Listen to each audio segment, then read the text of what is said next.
Hi, I'm Gary Ewer from secretsofsongwriting.com. I know a lot of you like to start the songwriting process by coming up with a chord progression and then working out some melodic shapes or melodic ideas that work with those chords. But I also know that a lot of you like to take melodies that you've thought of or melodic fragments and try to create songs that way by starting with the melodies. But the problem that some of you are having is that you're not quite sure how to add chords to a melody. So I thought I'd talk about that a little bit and talk about the concept of contrast by showing you this website I've discovered recently called ujam.com. Now ujam allows you to just play or sing a melody into its online application, and it will take your melody and it will add chords to it, it will add a backing band, and it sounds really, really neat, and it's a lot of fun. And so in addition to being a lot of fun, it's actually a great songwriter's tool. So let's take a look at it. It's completely free, and so you just go online and register for it. There are tutorials on their site that can show you exactly how to use the application. But actually I found that just by going on there and playing around with it, in seconds you can actually be using it. It's a very easy site to navigate, very easy application to use. So I went on there and I just played a melody into the application with my synthesizer. Here's what I came up with.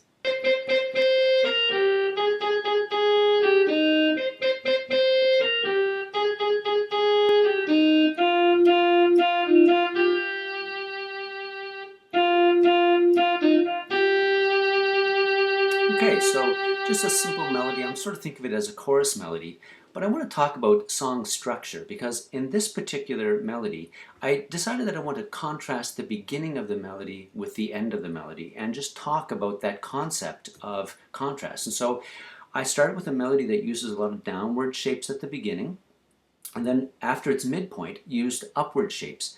And I also used short notes at the beginning and then longer notes at the end. And I think you'll find in a lot of hit songs that this is what happens. You hear a lot of contrasting elements. Let's just listen to it again. So all these little short notes with downward motion. After the midpoint you get longer note values and upward motion.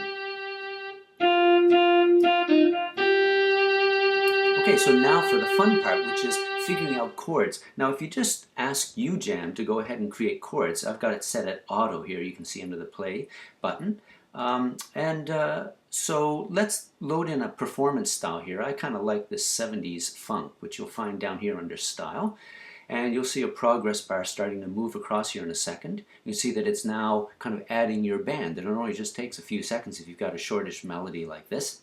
And so now let's just click on the play button and see what it sounds like.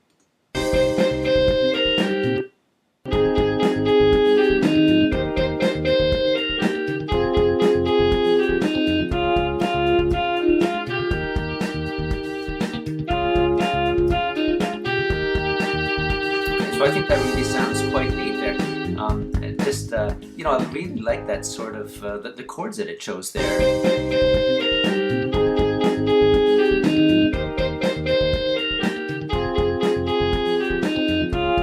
And you can see that some of them work a little better than others, but that's the great thing about the program is you can then dive in and start changing chords. And no two people think the same way about what chords they like, so it's very easy to change chords.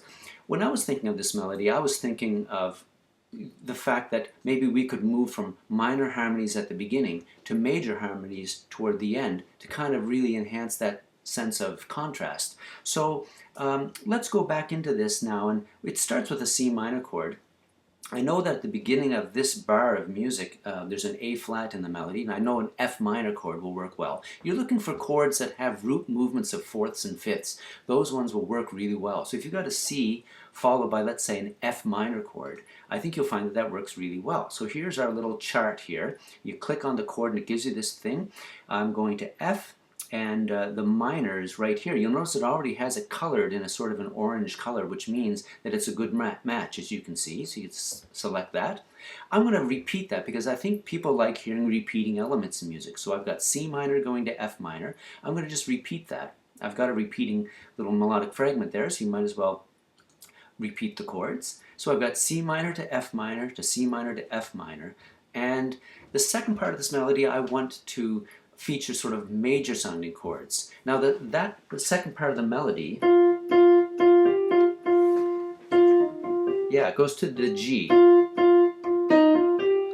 And so I know right here probably an E flat major chord would be good. It says D sharp major, which is enharmonically the same as E flat major, so that's good. I'm going to see if an A flat, or in this case, as it says here, G sharp major chord would work well. So I'm going to select that for here. And I'm just going to repeat it. I'm going to have another A flat major chord going to E flat major, as it says here. So now we've got a minor sound at the beginning, followed by a major sound afterward. Let's see what it sounds like.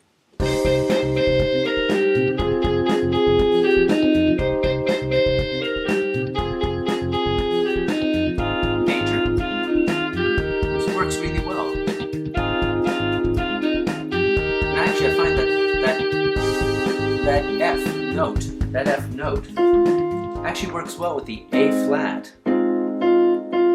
So it works quite well here. So this is, I think, a really great use of UJAM, which is, it not only is it just a lot of fun to sit and sing into the computer or play into the computer and just change the styles. Let's just see what it sounds like if I choose just randomly a different style, maybe a hip-hop sound.